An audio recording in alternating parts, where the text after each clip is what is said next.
হাসি থামাতে পারছি না। ঠাকুর ঘরে কে রে, আমি কলা খাইনি। ঠিক আছে, দেখেন কি সাজানো নাটক। ঢাকা বিশ্ববিদ্যালয়ে টিএসসিতে একটি রাজাকার মঞ্চ তৈরি করা হয়েছে, যেখানে সব রাজাকারদের ছবি টানানো হয়েছে, বিশিষ্ট বিশিষ্ট রাজাকাররা। হ্যাঁ, তো ঢাকা বিশ্ববিদ্যালয়ে আমরা জানি বেশিরভাগ হচ্ছে শিবিরদের, 90% শিবিরদের দখলে।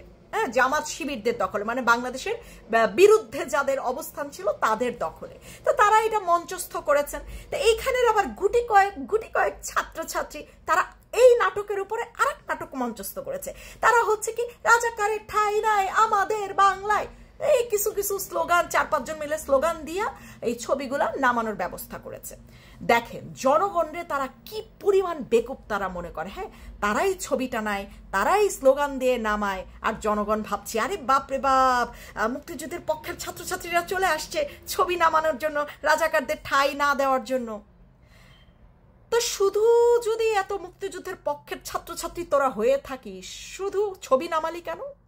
তোরা কেন একেবারে প্রশাসন পর্যন্ত মিছিল করে যাইতে পারলি না জানার জন্য যে এই জায়গাটা রাজাকারদের ছবি ঝুলানো হবে, এইরকম একটা অনুষ্ঠান চিন্তা করলো কে, এই অনুষ্ঠানের অনুমতি দিল কে, এবং এই অনুষ্ঠান বাস্তবায়ন করলো কে? এই তিনটা মানুষ আসলে কে? তাদেরকে কেন বের করতে পারলি না? ব্যাস স্লোগানেই শেষ, তোরা জনগণের চোখে ধুল ঝোড়াই ফেললি যে এই যে আমরা তো দাঁড়াই গেছি, দেখো আমরা রাজাকারদের ছবি নামাইতে দেই নাই, মানে নামাই ফেলছি। হ্যাঁ, জনগণ রে কি বোধাই? তোরা যা খাস জনগণ খায় না? জনগণ কি ঘাস খায়? 5-6 জন ছাত্রছাত্রী রাজাকারের বিরুদ্ধে স্লোগান দিয়া বুঝাইতেছিস তোরা মুক্তিযুদ্ধের পক্ষের মানুষ, তোরা এই স্লোগান দিলি আর আমরা মাইনা নিলাম না, মেনে নিলাম না। তোরাও রাজাকার, তোরাও সেই নাটক মঞ্চস্থের মধ্যে তোরাও আছিস।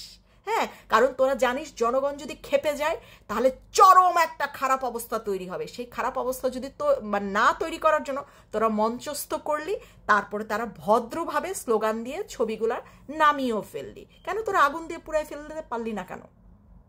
তোরা যদি মনে প্রাণে মানতি যে এরা রাজাকার, এদের ছবি ঝুলাইয়া এত বড় মানে অবমাননা করেছে, বাংলাদেশের বিরুদ্ধে কাজ করেছে, এত বড় অপমান করেছে বাংলাদেশিদেরকে, বাংলাদেশি জাতিদেরকে, তাহলে তো তোর ওখানে একেবারে লাইটার দিয়ে আগুন ধরাই দেওয়ার কথা ছিল। তোরা তো সেটা করিস নাই।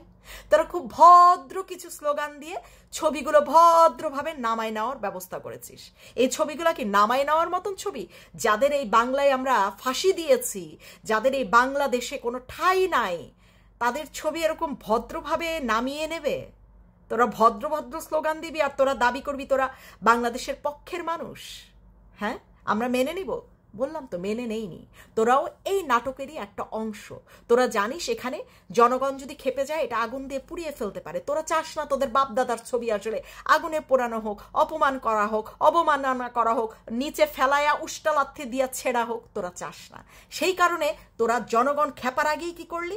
4-5 জন মিলে স্লোগান দিয়ে ভদ্রভাবে প্রশাসন থেকে মানুষ ডেকে এনে ছবিগুলো নামিয়ে ফেললি, সযতনে বাপ দাদার ছবি রেখে দিলি।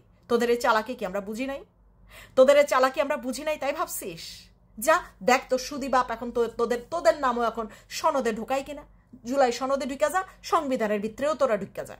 তোদের তো এখন সবকিছুর উদ্দেশ্য থাকে খালি সংবিধানের ভিতরে ঢুকে যাও, যা তোরাও ঢুকে যা। তোদের বিশাল অবদান, বাবারে বাবা, ঢাকা বিশ্ববিদ্যালয়ের টিএসসি থেকে তোরা রাজাকারের ছবি নামিয়ে রেখেছিস। তোদের বিশাল অবদান, বাংলাদেশের জাতি তোদের কোনোদিন ভুলবে না রে।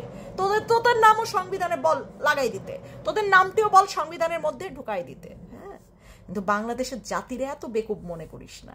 তারা চুপ আছে, দেখ না কতদিন চুপ থাকে। চুপ আছে আর তোরা গুতায়ে যাচ্ছিস যে কেন চুপ আছে। দেখ কয়দিন আর চুপ থাকে।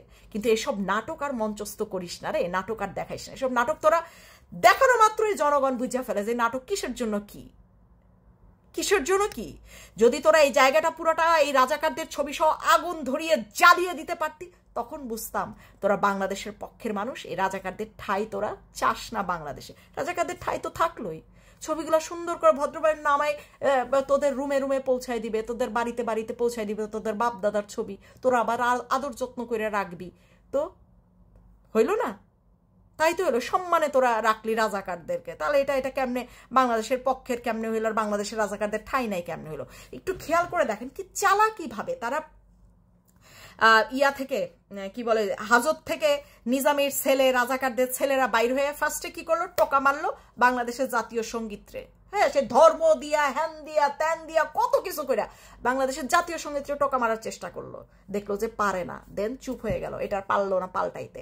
তারপরে কি করলো তারা, তারপরে আবার বাংলাদেশের ঢাকার মতন জায়গায় তারা আবার স্লোগান দিল যে নিজামের বাংলা, ইয়ার বাংলা, গোলাম আজমের বাংলা। তারপরে জনগণ গেল আবার খেপে, তারা কি করলো, আবার এটা প্রতিরোধ করলো যখন, তখন তারা বুঝলো যে না, এই স্লোগান তো দেওয়া যাবে না, আবার তারা শুধরাই নিল। এখন আবার তারা কি করলো, এত বড় একটা তাদের নাকি ঈদের দিন, সেই ঈদের দিন আবার রাজাকারদের ছবি তারা ঝুলাই ফেললো যে হ্যাঁ এদেরকেও সম্মান করো, এটা বাংলাদেশের জন্য সেই অবদান রেখেছে, মানে বাংলাদেশের বিরুদ্ধে সেই অবদান রেখেছে। তারপরে বুঝে ফেললো যে জনগণ আবার ক্ষিপ্ত হয়ে যাবে, আবার ভদ্রভাবে ছবিগুলা তারা নামায় যার যার বাসায় নিয়ে গেল।